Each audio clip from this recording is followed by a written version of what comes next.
बिस्मिल्लाहिर्रहमानिर्रहीम। अस्सलाम वालेकुम नाज़रीन, आप यूट्यूब चैनल देख रहे हैं। मैं इमरान खान हूँ। कुछ ख़ास चीज़ें मेरे पास आई हैं लेटेस्ट, मैंने कहा अब तक मैं पहुँचा दूँ। इसमें यूरोपीय यूनियन के वज़ीर ख़ारजा उनका एक स्टेटमेंट है, अल जज़ीरा की एक खसूसी रिपोर्ट है, एमनेस्टी इंटरनेशनल के कुछ इंकशाफात हैं जो अब हुए हैं, और फ़लस्तीनियों और यहूदियों की झड़पों का आगाज़ हो गया है कुछ इसराइली इलाकों के अंदर जहाँ पे इसराइल काबिज़ है। उनके हवाले से मैं बता रहा हूँ। एक मैथियस स्कैमेल हैं और ये साहब इस वक्त गज़ा में मौजूद हैं। यूनाइटेड नेशन की जानिब से UNRWA इनका वहाँ पे ऑफिस मौजूद है।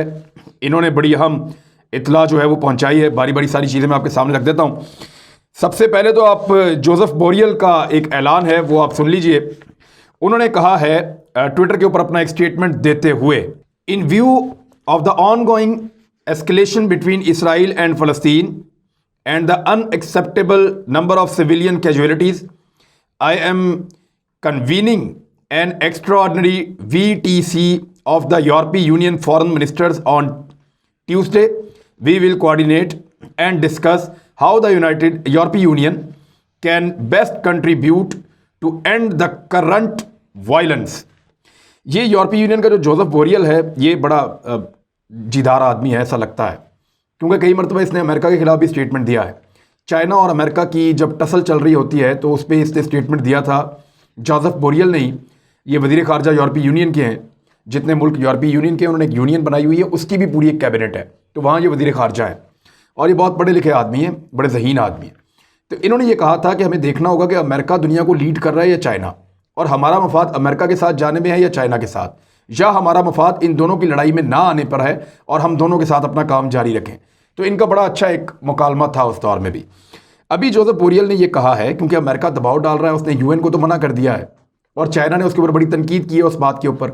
लेकिन जोसेफ बोरियल ने कहा कि यूरोपीय यूनियन को चाहिए कि वो बैठे और बैठकर इस पर बात करे, क्योंकि यूरोपीय यूनियन के ममालिक में बेशुमार लोग एहतजाज के लिए निकल आए हैं। स्पेन हो, जर्मनी हो, फ्रांस हो, इटली हो, ब्रसल्स हो, बेल्जियम, जहाँ पर भी लोग बहुत सारे इलाकों के अंदर निकले और निकल कर उन्होंने एहतजाज शुरू कर दिए और वो आवाज़ उठा रहे हैं फ़लस्तीनियों के हक़ में। यूरोपीय यूनियन के ऊपर प्रेशर बढ़ रहा है यहाँ, क्योंकि जमहूरियत है और ये लोगों को ज़्यादा देर तक रोक नहीं सकते।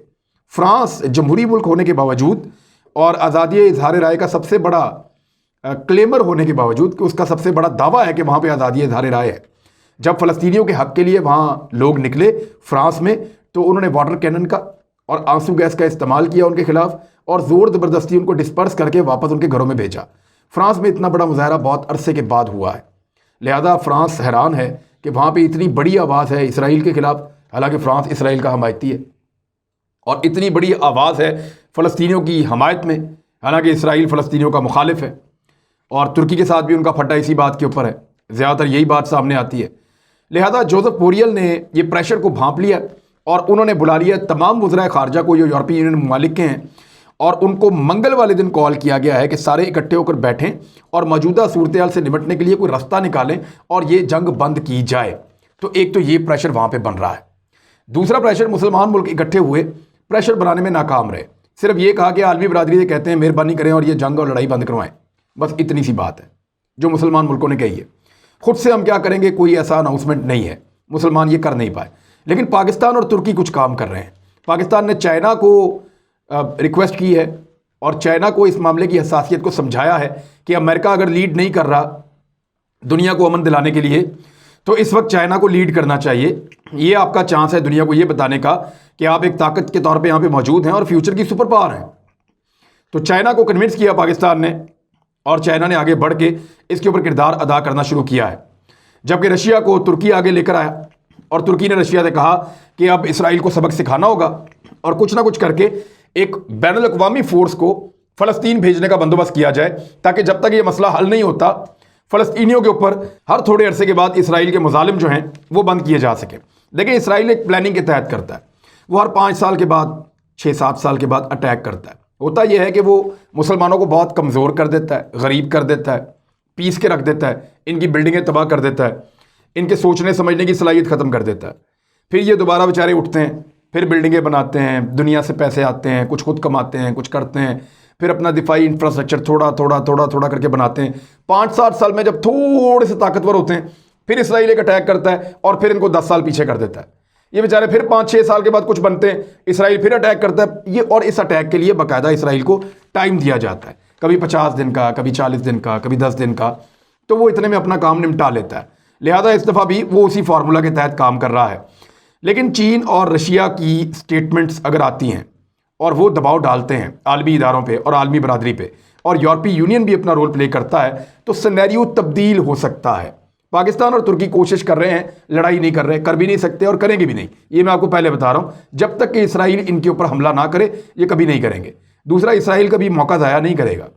जब इंडियंस आए थे पाकिस्तान में हमला करने के लिए तो हमें बताया गया था कि उनके ऑपरेशन रूम के अंदर इसराइली बैठे हुए थे जो उनको बता रहे थे कैसे अटैक करना है पाकिस्तान पे, क्योंकि इसराइल की बड़ी ख्वाहिश है कि वो एक बड़ा अटैक पाकिस्तान पे करके पाकिस्तान को एटमी असासों से महरूम कर दे और कुछ ऐसा स्ट्राइक हो पाकिस्तान में जिसके बाद पाकिस्तान के पास ये एबिलिटी या ये काबिलियत मौजूद ना हो।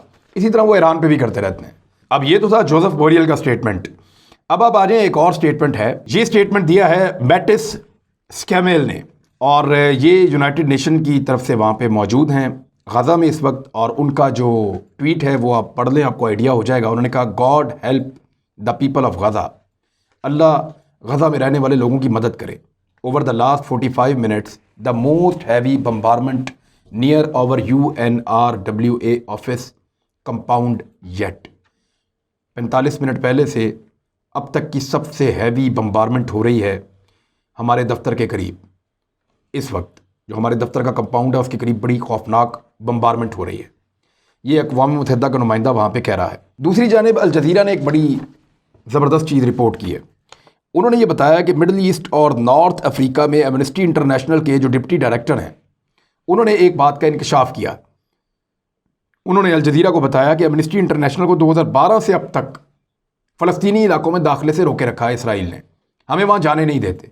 हमारे पास जो वाइड सोर्स था, ये जो मीडिया का पूरा एक टावर तबाह किया इसराइल ने, वहाँ से हमें इंफॉर्मेशन मिलती थी, और एमनेस्टी इंटरनेशनल के तमाम रास्ते बंद किए गए थे। हम पर दबाव डाला जाता था और हमें रोका जाता था कि आपने इसराइल के ख़िलाफ़ कोई बात नहीं करनी, और इंसानी हुकूक जो हैं वो फ़लस्तीनियों के नहीं हैं, उनके बारे में आपने बात नहीं करनी, बाकी दुनिया में जाएँ जहाँ आपने बात करनी। यानी पाकिस्तान के अंदर एक वाक़या हो जाए ना छोटा सा, अभी थोड़े दिन पहले यूरोपीय यूनियन ने एक करारदाद पाकिस्तान के ख़िलाफ़ पास की, और उस करारदाद के अंदर जो उन्होंने बताया कि उनको एक कोई गैर मुस्लिम है उनके साथ कोई मामला हुआ पाकिस्तान में, और उसके ऊपर उनको, हालांकि नाइंसाफ़ी कहीं भी और नहीं होनी चाहिए, लेकिन उन्होंने कहा उस पर शदीद तरीन तहफ़्फ़ुज़ात हैं और दुनिया भर की तंजीमें उसके ऊपर बात कर रही थी, यूरोपीय यूनियन उस पर बात कर रहा था। लेकिन एमनेस्टी इंटरनेशनल पाकिस्तान में तो वबीला खड़ा कर देती है, लेकिन कश्मीर में और फ़लस्तीन में नहीं कर सकते क्योंकि आलमी प्लेयर्स उनको ऐसा करने से रोकते हैं। उन्होंने ये कहा कि 2012 से अब तक एमनेस्टी इंटरनेशनल को रिपोर्ट करने से रोका गया है और इलाकों में दाखिले की इजाज़त नहीं दी गई। साथ ही साथ उन्होंने कहा कि इस वक्त जो चीज़ें हम वहाँ महसूस कर रहे हैं, ये इंटरनेशनल क्रिमिनल कोर्ट का केस है, ICC, बैनुल अक़वामी जो फ़ौजदारी मामलात की अदालत है, जो जराइम की अदालत है बैनुल अक़वामी, वहाँ का ये केस है, क्योंकि इस वक्त इसराइल जंगी जराइम का मुर्तकिब हो रहा है। इसकी इन्वेस्टिगेशन होनी चाहिए और दुनिया भर के मुबस्सरीन को वहाँ पे जाना चाहिए। एमनेस्टी इंटरनेशनल समेत आलमी इदारों को अपना रोल प्ले करना चाहिए और इंटरनेशनल क्रिमिनल कोर्ट के अंदर इस मामले को उठाया जाना चाहिए और उनके नुमाइंदगान को बुला के इसराइल के ऊपर पाबंदियाँ लगानी चाहिए और इसराइल के ऊपर सख्त इकदाम उठाने चाहिए इन हमलों के नतीजे में। दूसरी जानिब दो बड़ी इंपॉर्टेंट चीज़ें ये हैं कि गज़ा में जितने इलाके या सड़कें अस्पतालों की जानिब जा रही हैं, वहाँ इसराइल जानबूझकर अटैक कर रहा है, बार बार वहाँ पे बम्बारमेंट कर रहा है ताकि लोग अस्पतालों में ना पहुँच सकें, जो लोग ज़ख्मी हैं वो भी शहीद हो जाएं। तो इस किस्म की जुल्म और बर्बरियत हमने इससे पहले नहीं देखी। इससे पहले आपको याद होगा जब मस्जिद अक्सा में इन्होंने अटैक किया था और कोई 250-300 मुसलमान ज़ख्मी हो गए थे, उनको जब अस्पताल में पहुँचाया गया, फील्ड अस्पताल जो था हिलाल अहमर का, तो वहाँ पर क्या किया था इसराइल ने? वहाँ इसराइल ने अस्पताल पर अटैक करके अंदर स्टन ग्रेनेड और रबड़ की गोलियां और आंसू गैस अंदर अस्पताल के फेंकना शुरू कर दी थी। तो इस किस्म के जुल्म की आपको दुनिया में कहीं और मिसाल नहीं मिलती जो जुल्म इस वक्त फ़लस्तीनियों के साथ हो रहे हैं। एक और सूरत हाल शुरू हो गई है इसराइल में कि इसराइल के जो मुख्तलिफ शहर हैं, जिनमें तिल अवीव भी है, लॉड एक शहर है वो है, 2-3 और शहर हैं, इवन जो वेस्ट बैंक का इलाका है वहाँ पर यहूदियों और मुसलमानों में ओपन झड़पें शुरू हो गई हैं, जिनमें कुछ रिपोर्ट हुई हैं। यहूदियों के जत्थे खड़े हो जाते हैं, मुसलमानों को देखते हैं तो उनके ऊपर अटैक करते हैं, अकेले मुसलमान को देखते हैं तो उसको मारने की कोशिश करते हैं, उसको सदोकोप करते हैं।